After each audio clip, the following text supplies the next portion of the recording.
मंजिल यूं ही नहीं मिलती राहों में, जुनून सा दिल में जगाना पड़ता है। पूछा चिड़िया से घोंसला कैसे बनाती हो, बोली तिनका तिनका उठाना पड़ता है। माय डियर स्टूडेंट, यदि आप अपनी ज़िंदगी में सफलता प्राप्त करना चाहते हैं तो आपको हर दिन मेहनत करना पड़ेगा। एक एक सेंटेंस को, एक एक वाक्य को, एक एक शब्द को गौर से पढ़ना पड़ेगा, तब जाके आपको सफलता मिलेगी।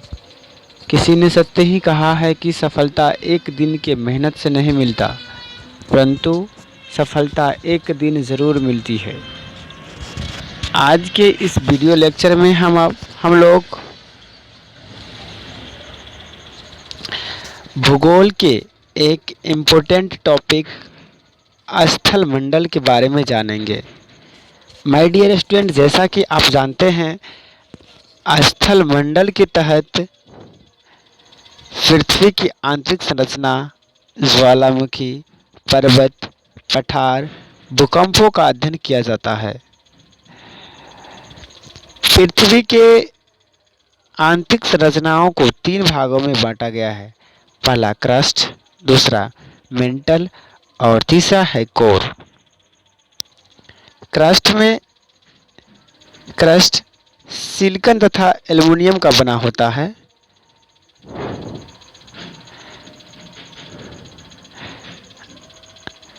क्रस्ट में ऑक्सीजन सबसे अधिक होता है। पृथ्वी में सबसे अधिक मात्रा में लोहा पाया जाता है। आइए अब जानते हैं मेंटल के बारे में।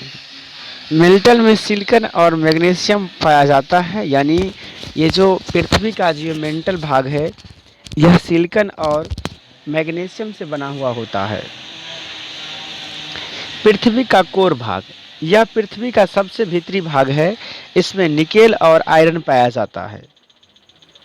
अगला है एक नोट्स कहता है कि लिथोस्फीयर पृथ्वी के नीचे 100 किलोमीटर का क्षेत्र कहा जाता है। यानी पृथ्वी के नीचे जो 100 किलोमीटर का जो क्षेत्र है, उसे हम लोग लिथोस्फीयर कहते हैं। पृथ्वी के नीचे 32 किलोमीटर नीचे जाने पर 1 डिग्री सेल्सियस ताप घट जाता है।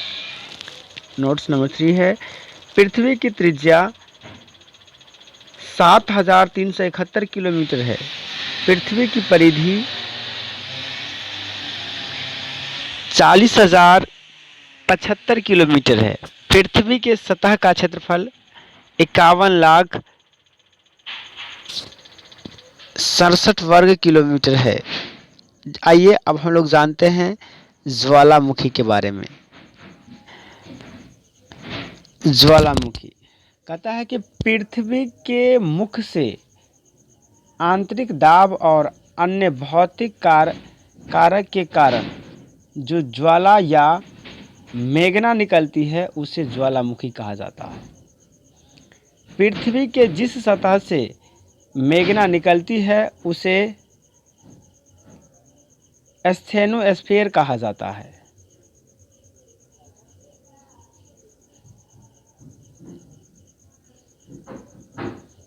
पृथ्वी के उस मुख को क्रेकर कहते हैं। क्रेकर जब बहुत बड़ा हो जाता है, तब उसे क्लेट्रा नाम से जाना जाता है। एक नोट्स याद रखेंगे, क्रेकर झील में निर्मित भाग भारत का नोनार झील यानी महाराष्ट्र में है। ज्वालामुखी 3 प्रकार के होते हैं। पहला सक्रिय ज्वालामुखी, या इसे जारित ज्वालामुखी भी कहा जाता है।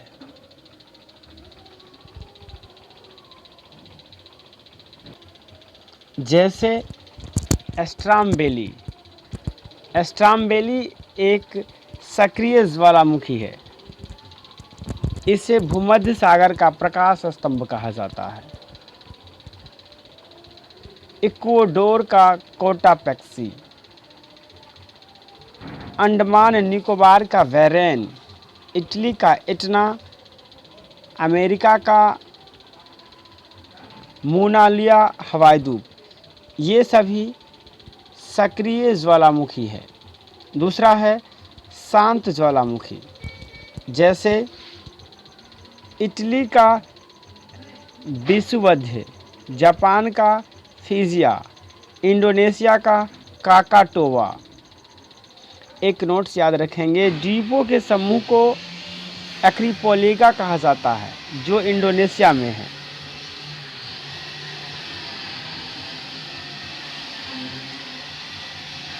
तेरह 1000 से अधिक द्वीप इंडोनेशिया के प्रमुख द्वीपों में जावा, सुमित्रा और बेरोनिया है।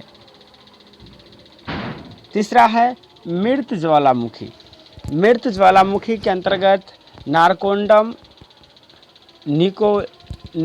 अंडमान निकोबार, को सुल्तान ईरान, पोपा म्यांमार, देवबंद ईरान और चंबे बेरोजा इक्वाडोर में है।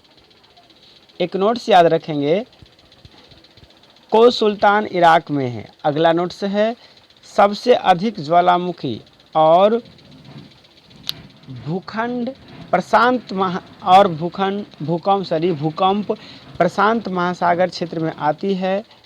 इसे अग्नि वलय भी कहा जाता है। आगे हम लोग जानेंगे बादल के बारे में। बादल कई प्रकार के होते हैं। जैसे कि एक होता है साइरस, जिसे हम लोग प्रक्षेप कहते हैं, सबसे अधिक ऊंचाई पर होती है और वर्षा नहीं होती है। साइरस नाम के बादल सबसे अधिक ऊंचाई पर होती है और इससे वर्षा नहीं होती है। दूसरा बादल है साइरोस्ट्रेटस बादल। कहता है कि धरातल के नज़दीक होती है और कोहरा जैसे बादल होता है, कोहरा जैसे वर्षा होती है। यानी जिस बादल के कारण वर्षा होती है वही बादल है सर्कोस्ट्रेटस। तीसरा बादल है निम्बोस्ट्रेटस, सबसे अधिक समय में अधिक वर्षा करता है। ये निम्बोस्ट्रेटस नामक बादल जो है वह सबसे अधिक वर्षा करता है। अगला है कोलोमस बादल। यह साफ मौसम वाला बादल है, जैसे इसका यह रुई जैसा बादल होता है। अगला है कपासी वर्षा। कपासी वर्षा यह कम समय में अधिक वर्षा होती है। काला भूरा रंग का बादल होता है, इसमें बिजली भी चमकता है। यह बादल फटने के लिए जिम्मेदार होते हैं। कम समय में कम जगह वर्षा करना इसका मुख्य काम है। अगला भाग यानी हम अपने दूसरा भाग अगले वीडियो में डालेंगे।